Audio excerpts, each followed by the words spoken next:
maybe Marcus Hayes can drop some knowledge on us like he always does. And I have the privilege of bringing him on now with us.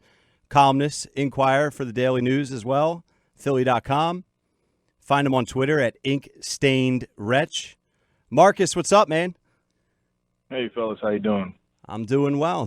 Thanks for spending a few minutes with us today. So, I mean, as always with you, we like to kind of go around the horn, touch on a little bit of everything. But to start, I think it would be, smart of me to bring up the NBA Finals and, your reaction. Scott and I, to start the show, I talked a little bit about the domino effect of the injuries that we witnessed take place with Clay and KD, and that's kind of overshadowed at times the series, and a great series it was. But now, how does it affect the Sixers? How does it affect Tobias Harris? How does it affect Jimmy Butler? And obviously the two big names that were actually injured. So I don't know what direction you want to go in, but what was your reaction from the game last night and just the series in general? Yeah, I'm not sure how it affects the Sixers one way or another. I didn't see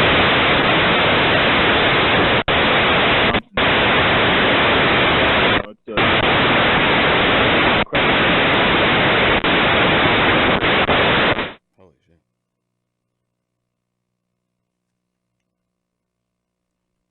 Marcus, you still with us? All right, we got some technical difficulties here for a second. We're going to get Marcus back up for you in just a moment. Sounded like a bad sell. Yeah, it was definitely a bad sell. Maybe maybe my question was that good. It could be. Right? That very well could be. I think that's overlooked too frequently with me. Is that and my I know questions? I know Mike was having issues with his cell calling into Harry and Aton. There you go. So maybe it's. You know what it is? It's a Friday in June. Exactly. That sums it up perfectly. Even the equipment's ready to go on break for the weekend. They can feel Gil's presence, and they can't feel it today, and we don't do enough to overcome that. So Josh, as always, is solving the quote unquote issue. Marcus is back with us. Marcus. Yes. I don't know how much you got of me, but I'm not sure it changes a whole lot for the Sixers. I didn't see the Sixers as a major player for either Durant or Thompson assuming Durant opted out and all that sort of stuff. So I don't know. Maybe you can't go after Clay if if his knee is shredded and he's not going to be 100% all year. So I don't know that it affected them a whole lot.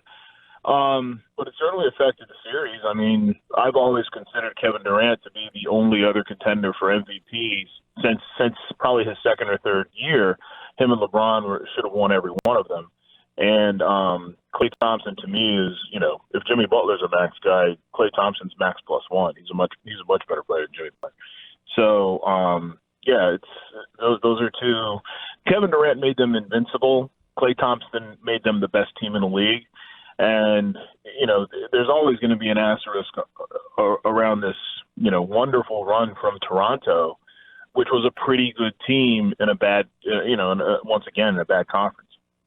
Yeah, and when I brought up how does it affect the Sixers, just to kind of explain myself, I know Durant was never coming to Philly, and even Clay, as much as people like to throw his name around, that's highly unlikely, especially now. But more of the domino effect, like rumors of KD joining up with Kyrie. Now, what does Kyrie do, and how does his decision affect the next guy, and how does his decision affect Jimmy Butler? Like, I know it's a reach, but there is some type of domino effect that with multiple stars who are going to be, free agents. I guess. I mean, but, as we saw with Paul George, we really don't know. Yeah. How those dominoes are going to fall. I mean, very true. There was no one more likely to leave, from my perspective, than Paul George. So I just, there's just I see these guys as not even free agents, but they're like small companies, and they're going to make the move that's best for them and them as a company because they support so many people. They have so many sort of ancillary issues they want to take care of. I mean, LeBron James going to Los Angeles was stupid on every level except he just wanted to go to Los Angeles. There's no way he's going to win in Los Angeles. It's all when LeBron James went to Los Angeles, and I think I said this and I might have written it, he was conceding that he wasn't going to win any more titles. That was it. He knew Golden State. He knew that his physical makeup wasn't going to let him do what he was able to do for the next 2 years, and Golden State wasn't going to let him win. So he was conceding that he was done winning titles because, and I don't blame him for it, but all these guys make these decisions now based on where do I want to be comfortable. And you're talking about a $25 to $40 million hit they're taking just to be happy and betting on themselves that, okay, my next deal will be the deal that compensates for the money I'm not getting here. Marcus, Scott Grayson here. I wanted to turn the page to the Phillies a little bit with you here. Obviously, a huge weekend series. They're a game behind the Braves. They're in Atlanta. Obviously, we're still in the first half of the season. Nobody needs to push any panic buttons, but where do you see this team right now? Obviously, it's a big weekend series. It won't make their season, but they have some holes. They have some things they need to address, injury-related.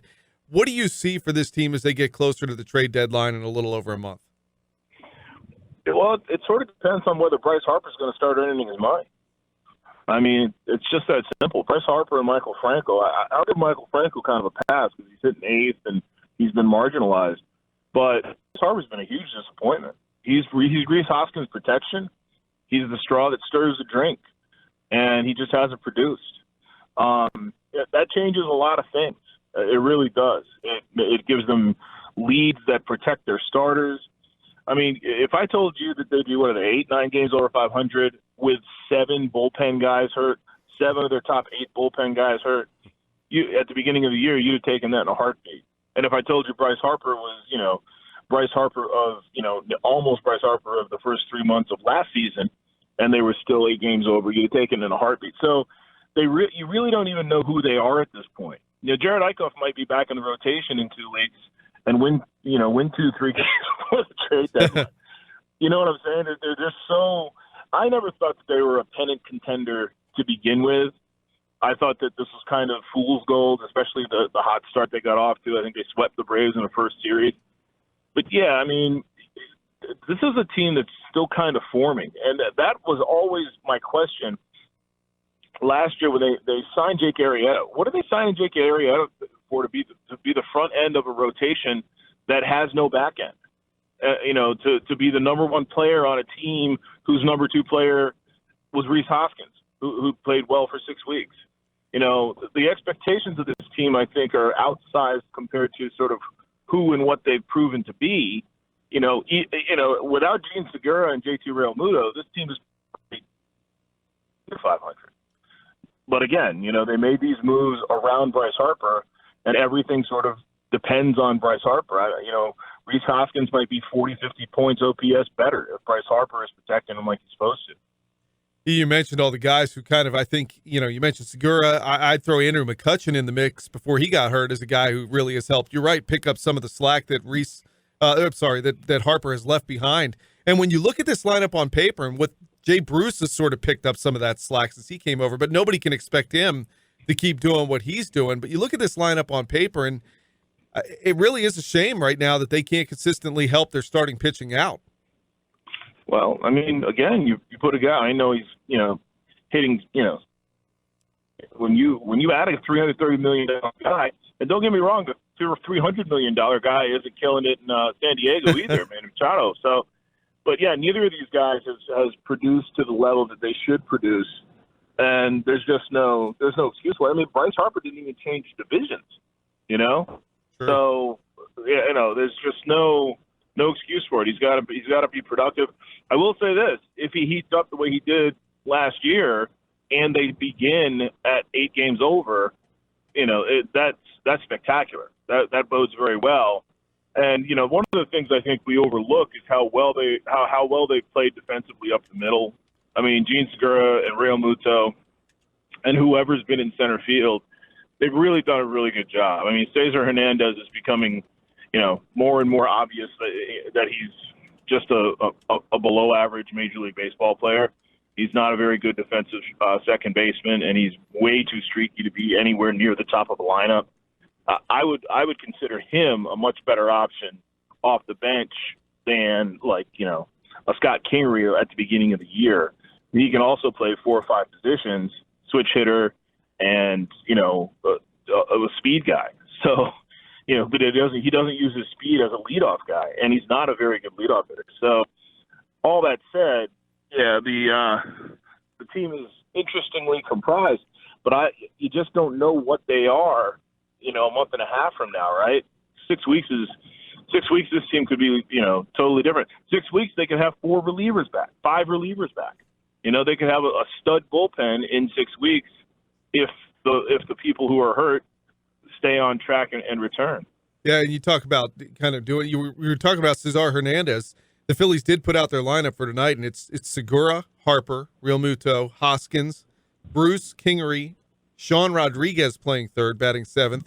Cesar Hernandez is hitting 8th, and of course Nick Pivetta is batting 9th. Ryan. Right. Yeah, I mean that's the obvious choice. I mean, he was something like 4 for 48 or 4 for 52 in the leadoff spot. Cesar Hernandez you can't bat him there. You just can't. You're giving away an out. Marcus, what are your thoughts, your evaluation so far of Gabe Kapler? Because from the average fan to the everyday fan, the finger always, finds a way to be pointed at him. Well, when things don't go right, he gets way too much blame. And when things do go right, he gets way too little credit. He's different. He's unusual. It reminds me a lot of Charlie Manuel, and it reminds me a lot of Brett Brown. Because they are affable and because they are, strong-minded, and because they're not, quote-unquote, Philadelphian and blue-collar or whatever, people in Philadelphia and the press of Philadelphia look to take shots. But it's really, what Gabe Kapler did last year and this year, and he made some mistakes last year, but that team overachieved with 80 wins. The team that he has now is overachieving, vastly overachieving, considering, all but, 3 of their starters have been, not even, they're just not dependable. You've had a semi-dependable Nola. You've had a semi-dependable Eflin who missed 2 starts, I think it was. And Arrieta's been up and down. Pavetta's been in the minors.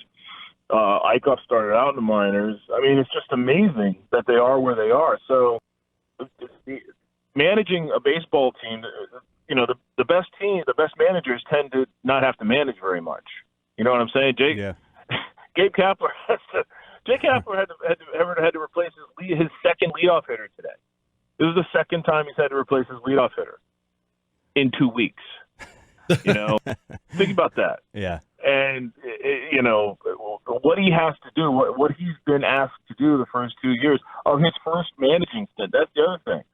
This is the kind of team that normally gets like a 63-year-old manager who talks to the mom, talks to Scott Kingery's mom about him having to have 5 baseball gloves in his bag and keeps everybody happy and, marks time until you get a fire, for 2 or 3 years until you get a firebrand in there when these guys are a little bit older and more established. Gabe Kapler has a crazy stew. He's got 4 newcomer veterans. He's got a $330 million guy. He's got about 7 pitchers who don't even know if they can make it through a full major league season productively. He's got his best player right now is Scott Kingery, who was the worst player in baseball last year. What he's asked to do is absurd. So to answer your question, I think he's done a fabulous job this year, and I think he did a pretty good job last year for a rookie. But again, I said the same things about Brett Brown and Charlie Manuel and was considered to be, you're just a bootlicker. I'm like, you guys know me. I'm anything but a bootlicker, and I'll tell whoever needs to be told whatever. But you have to grade these guys. You have to take into consideration what the challenges are. And the challenges that Gabe Kapler has faced are just ridiculous. They're similar to what Brett Brown did. Well, the challenges Brett Brown had, like his 3rd and 4th season when the team was kind of being expected to do a little bit, Yep. Marcus Hayes joining us, columnist for the Inquirer and Daily News. Follow him on Twitter at InkStainedWretch. Brad Miller. Do we bat an eye at this? What are your thoughts on this Phillies trade for the infielder from the Yankees? Well, it kind of indicates that, you know, they're not very happy with the way things have gone. You know, I don't know. It's really hard to get a gauge on what they think of Michael Franco, Cesar Hernandez, Sean. I mean, it's just they don't seem to have any sort of template, you know, and they have a hard time being patient. So I'm just not sure. I'm not sure what you know. I could tell you better in 25 minutes after Gabe Kapler speaks. But, you know, at this point, they're a weird team. You know, they do a lot of strange things. They do a lot of things that I wouldn't necessarily do. So that's just kind of I didn't expect that to happen, but who knows what they're thinking. We'll know. I mean, I will say this. They're pretty transparent once they get to once you get them in front of you and you ask them what the plan is. But, you know, until that point, you can't really speculate. It's been a while since the Phillies, you know, faced the Braves. What's your take on the Atlanta Braves in the division and with all the struggles and I guess question marks you can say that surround this Phillies team, a lot of unknown overachieving taking place. When you look within the division, you know, what do you see? Well, they're the best team. You know, I believe they won the division last year, and they're the best team. And, you know, they got better with Dallas Keuchel. I'm not saying that that's a move the Phillies should have made, but they did get better with Dallas Keuchel, and that reinforces, I think, that's the kind of move at this point of the season where it proves to the team, the players, the other 24 guys, that this 25th guy, this addition, this expensive addition, we believe in you. We believe we can win everything this year, so let's go get it. That's what this kind of move does. It's the same thing with Kimbrel in Chicago when the Cubs added Craig Kimbrel after the draft pick compensation window was closed. The Cubs were telling their players, look, doesn't matter. We think we can do it. Same thing with Atlanta. And Atlanta's a good team. You know, Atlanta was always the team to beat, and they remain the team to beat. And it'll be interesting to see if they're not the team to beat on like July 28th when you have to make your decisions. You know. Marcus, wanted to turn the page before we let you go here in a couple minutes with the Eagles wrapping up mini camp, training camp. You know, is I guess 5-6 weeks away. What's your sense of this Eagles team and how it's looking out of mini camp and heading into training camp? It looks weird. It's a weird team. Like, you know, like who's really? I mean, the whole team is built around Fletcher Cox and Jason Peters, okay, and has been for years, which is fine, which is the way I would do it. I have no issues with Fletcher Cox. Jason Peters is, you know, he's a part-time player at this point, and you've got a rookie backing him up. You've got, you know, your right defensive end opposite Brandon Graham, who I was surprised they re-signed. You know, Derek Barnett he has to play to his level. He has to play to that level. I mean, Vinny Curry could be the X factor this year. You know, back from Tampa Bay. You know, it's a weird team, and I know I haven't talked about Carson Wentz and Sean Jackson. You know, everything sort of revolves around whether the line can protect Carson Wentz, because I don't think he's very durable. If they protect him, and if he's smart, I think he can last, you know, several seasons. I don't think he'll play till he's 40, but I think he can last several seasons and be very, very effective. And they've given him so many weapons, there's no excuse. But, you know, the issue with this team for me has never been that. It's always been, can the defensive line get to the quarterback, and can the cornerbacks and the safeties cover? And I can't answer that question. I don't know that anybody has a role right now in their defensive backfield. And that's kind of been ever since Jim Schwartz has been in Philadelphia, and they put all their resources up on the line because he thinks that that's the be-all and end-all. Ever since that's been the case, we haven't really understood what's going on in the defensive backfield. Case in point, Jalen Mills is still playing. You know, Jalen Mills, I don't think he should be starting in the NFL, certainly not on a Super Bowl contending team. That is not to say Jalen Mills can't play in the NFL, but if that's one of your starters or one of your starter contenders, then you've got issues, you know. And I don't know that they have issues, but you can't tell, you know, in OTAs and minicamp, training camp, what Carson does against these defensive backs in training camp is going to be. We should have like a tracker and see who sort of rises to the top and who doesn't, because there's not a whole lot of pedigree back there, but there's a lot of concern, and they're going to be sorely tested all season long, that defensive backfield. So to answer your question, they're a promising team. I don't think they're necessarily the best team in the NFC. I think they're probably one of the 6 or 7 best teams in the league, maybe in top 10, and maybe top 5 if this offensive line and the defensive backfield sort of coalesces into something really good. You mentioned weird as your way to characterize the team, and I think that's great. It's a good adjective for this situation. You look at Carson Wentz and what he's gone through, from the injury last season to that article that came out that caused all kinds of turmoil about him not being a good leader and everything in the locker room, to getting the contract, to now having the pieces around him where there shouldn't be any excuses. Where is he right now, and your sense of him as a leader on this team? Honestly, I think the piece that Joe Santalopita did for Philly Voice was maybe the best thing that could have happened to him. I wrote a piece about that piece not long afterward that criticized the piece, because it didn't give Wentz and the team a real chance to talk about the allegations or the assertions. But some of those allegations and assertions I'd heard myself.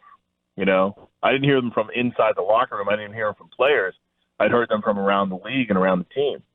I don't think they're false, number one. So number two, Carson Wentz needed to grow up, and I think this helped him grow up a little bit. We'll see, when the bullets start flying. But was he pushy with his new, rookie, nepotistic offensive coordinator? Yeah. Did he favor one receiver or a group of receivers over other receivers? Yeah. He's still a young quarterback. He still makes mistakes. He's still a young man. But one of the problems with Carson Wentz was always, not only is he smart and talented, he thinks he doesn't have a whole lot to learn. He says that all the time, but he doesn't really think it. I think he thinks it more now. I think he's been humbled, and I think that all great leaders are humble. All great leaders look at themselves first and fix what's wrong with them before they go to anyone else. And doing that makes it almost unnecessary to go to anyone else, because they see you fix yourself. They tend to fix themselves. A big year for Carson. I think we can all agree on that. Fresh, full bank account coming off a quote-unquote down year. No more Nick Foles in the shadow. A lot to digest and a lot to play out. Marcus Hayes, thanks as always for joining us. Columnist, Inquirer, and the Daily News. Follow him on Twitter, Ink-Stained Wrench. Marcus, thanks for your time, man. Have a great weekend, and I'm sure we'll catch up sooner than later. All right, guys. Thanks for having me.